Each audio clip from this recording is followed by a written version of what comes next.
Ассалаумағалейкум, амансыз ба? Аты жөнім Арман Құдайберген. Қадірменді көрермен, осы апталық шолуды дәл мынадай күйде бастауға мәжбүрмін. Бұл ешқандай да түсірілім үшін дайындалған реквизит емес.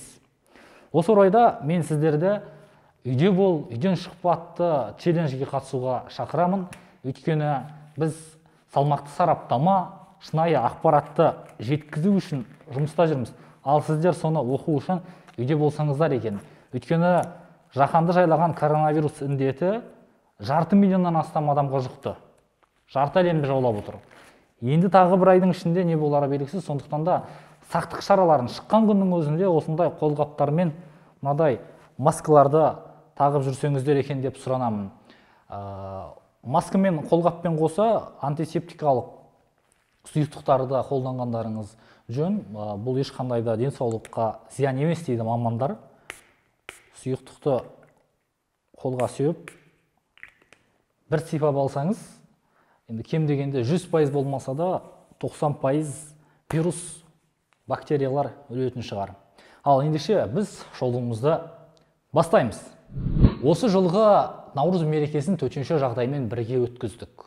Қазақстандағы ең үлкен 2 мегаполисте жаппай карантин режимі енгізілді.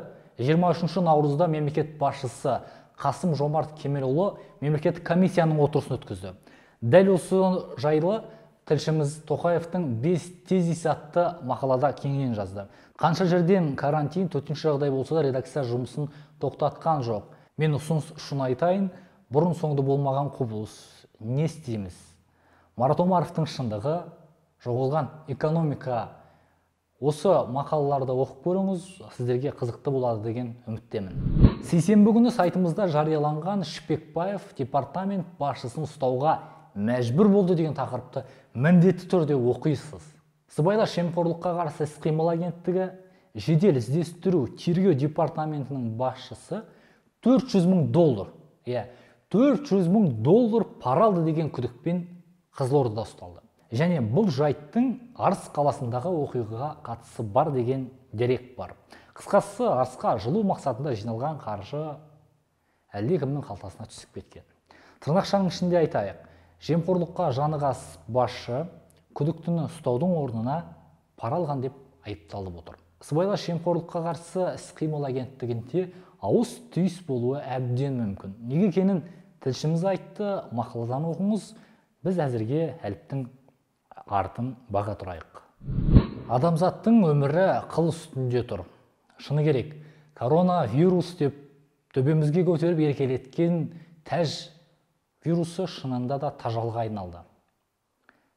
Әлемде 500 миллионнан астам адам ауырды деп айтып жатырмыз. 500 мыңнан асып кетті. Тіптен Қазақстанның өзінде өткен аптадағы шолу түсірілімі кезінде 53 болды десек, бүгін 200-ден асты. Негенің апталық шолуында коронавирустың таралу жеделдігін көрсететін инфографикалар беріп жүрміз. Осы аптадағы жағдай ауыр. Италия, Испания мен ақш-та вирус анықталғандар өте көп. Сайтымыз аталған инфографикалар циклын тұрақты түрде жариялайтынын айтқым келеді. Назарыңыздан тыс қалып қоймасын. Осы аптада әлемдік бақ коронавируспен қатар хантаравирус дегенде жазды. Ел ішіне іріткі салғысы келгендер Қытайдан тағы бір қауіпті вирус шығыпты деп дүрліктіріп жатты. Бұл жайында сайтымыз кеңінен сараптама жазды. Сіз хантаравирусты мәселен естідіңіз бе? Жалпы Қытайдың бір провинциясында жуырда чартерлік автобустағы жолаушы осы дерттен көз жұмған рас. Хантаравируста коронавирус секілді адамның тыныс алу жүйесін зақымдайды екен. Одан бөлек бас ауруы, әлсіздік, жөтел, ас қорыту жүйесінің бұзылуы, құсу сынды түрлі белгілері бар. Хантаравирусқа қатысты екпенің шықпағаны да рас. Десек те дүрлікпеңіз. Бұл 100 жыл бұрын анықталған вирус. Қытайда 16 мыңнан бастап 100 мыңға дейін адам жыл сайын осы вирусты жұқтыратын көрінеді. Екпесі жоқ демесек, бұл адамнан адамға жұқпайтын вирус бізге қауіпсіз дейді мамандар. Бейсенбі күні Қазақстанда коронавирус жұқтырған бір азаматша қайтыс болды.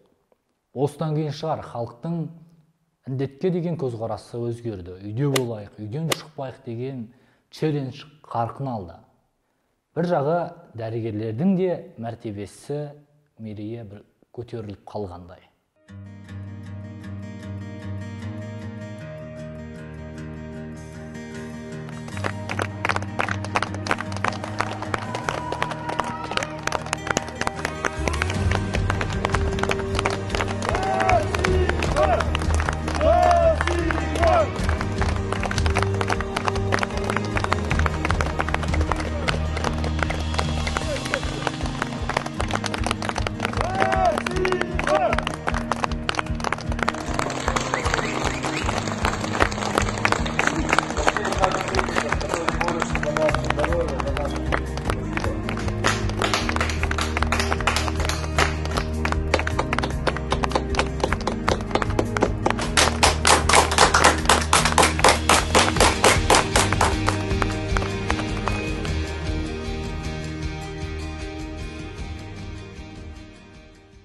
Осы тәуліктің тағы бір маңызды оқиғасы Қазақстан Республикасы Мәжілісінің депутаттары республика аумағында бейбіт жиындарды өткізу және оның тәртібі жөніндегі заң жобасын бірінші оқылымнан ақ қабылдап тастады. Бейбіт жиын туралы заң жобасы жалпы алғанда биліктің ниеті түзу екенін, бірақ әлі күнге дейін демократияшылдыққа секеммен қарайтынын аңғартады. Сарапшылардың пікірі де осыған саяды. Тілшіміз бірнеше сарапшыдан арнайы пікір алып көрді, оны бас тақырып айдарынан оқи аласыз. Қызылорда облысының әкімі Қуанышбек Ысқақов қайда? Жұма күні таңертең инсайдерлік ақпарат көздері Қызылорда облысы әкімдігі басшыларының ұсталғанын бірінен соң бірі хабарлады. Олардың жазуынша, облыс әкімі мен орынбасары және облыстың екі бизнесмені ақша жымқыру ісі бойынша қамалған. Шатақ іске Сыр мейірі қоғамдық қорынан ұрланған 80 миллион теңгенің қатысы болуы мүмкін. Ысқақовтың әкім болуына мемлекеттік хатшы күш салғаны әр жерде айтылып жүр.